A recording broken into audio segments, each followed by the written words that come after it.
Go. Good day everyone, we're Group 7. This is our laboratory exercise number 13. Programming using counter CTP.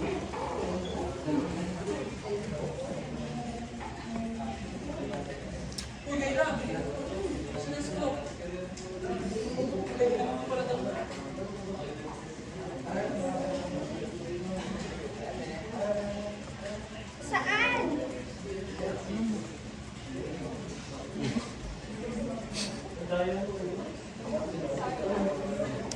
Makikita natin dito yung current value. Kung ilan pa yung pe-press. Sige, press.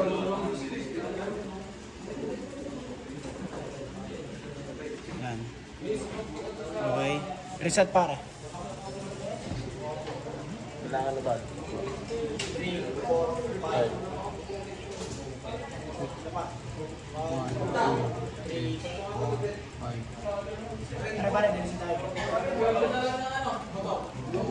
Wait, meron pa tayong tirang 5. Pindutin mo 5. 5. 3, 2, 1, boy, patay. Set. Sige, okay.